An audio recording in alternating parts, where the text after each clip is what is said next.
Size bir sahne anlatayım. Yerin 3 metre altındasınız. Oksijen az. Nem ciğerlerinizi yakıyor. Aylardır bir köstebek sabrıyla kazdığınız 300 metrelik daracık bir tünelin sonundasınız. Hemen yukarınızda hayat normal akıyor.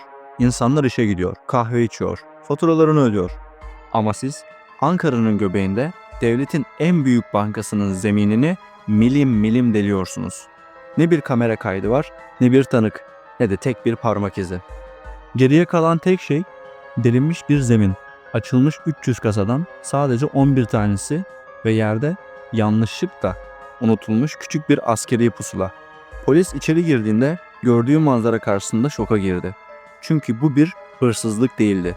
Hırsızlar paranın değil, çok daha tehlikeli bir şeyin, bir sırrın peşindeydi. Peki neydi o sır? Ve bu kusursuz görünen planın arkasındaki gölge kimlere aitti? Bugün Tozlu Raf'ta Türk polisiye tarihinin en büyük gizemlerinden birini, 2008 Balgat tünel soygununu ve arka plandaki o karanlık soruları masaya yatırıyoruz.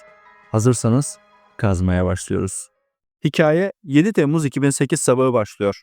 Ankara Balgat'ta bankanın arka sokağındaki bir apartmanın yöneticisi garajda tuhaf toprak yığınları fark ediyor. Sıradan bir inşaat atığı değil bu. Şüpheleniyor ve polisi arıyor. Polis ekipleri geldiğinde toprağın izini sürüyor ve banka duvarına kadar ulaşıyorlar. Hemen banka yetkililerine haber veriyorlar. Kasa dairesine girmeye çalışıyorlar. Ama orada ne? Kapı kilitli. Mekanizma içeriden bozulmuş. İçerideki misafirler kaçarken polisin peşlerine düşmesini geciktirmek için kapıyı arkadan sabitlemişler. Kapı zorlukla açıldığında ise manzara tam anlamıyla bir Hollywood film setini andırıyor. Kasa dairesinin ortasında devasa bir delik var. İçerisi toz duman ama asıl gariplik kasalarda. İçeride tam 300 adet kiralık kasa var. Hepsini açıp milyonları götürebilirlerdi. Ama onlar ne yapmış? Sadece ve sadece 11 tanesini açmışlar. Aylarca kazıyorsunuz. Tonlarca toprak taşıyorsunuz. Yakalanma riskini göze alıyorsunuz.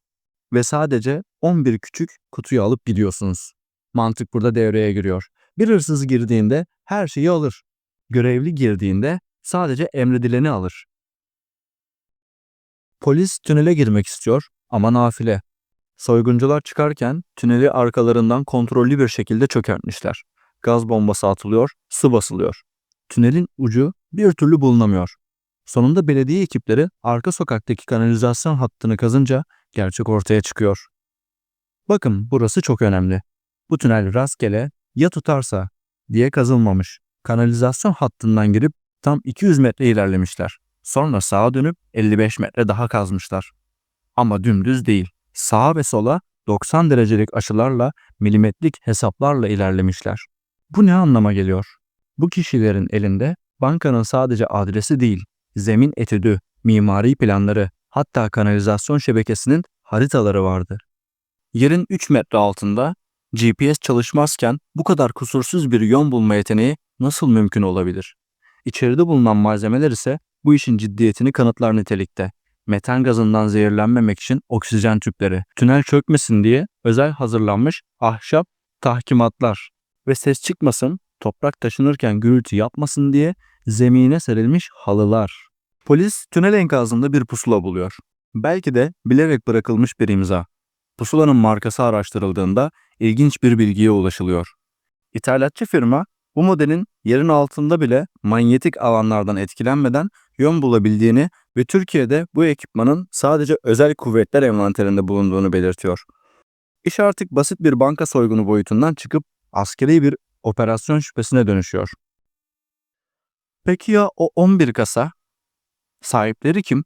Savcılık izniyle banka kayıtları inceleniyor ve beklenen şok gerçekleşiyor. Açılan 11 kasanın 8 tanesinin sahibi yok. İsimler sahte, verilen adresler boş arsa. Geriye kalan 3 kasanın sahipleri ise emekli, yüksek rütbeli askerler. Yani hedefteki kasalar sıradan vatandaşın altınını sakladığı kasalar değil.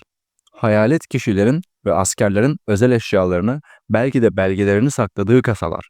Yıl 2008. Türkiye siyasi tarihinin en çalkantılı dönemlerinden biri.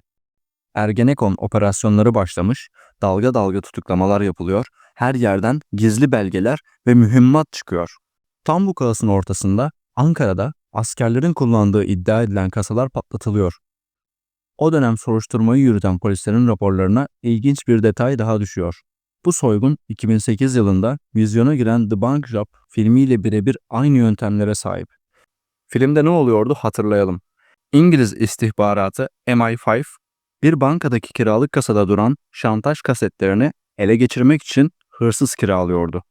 Bizdeki senaryo da ürkütücü derecede benzer.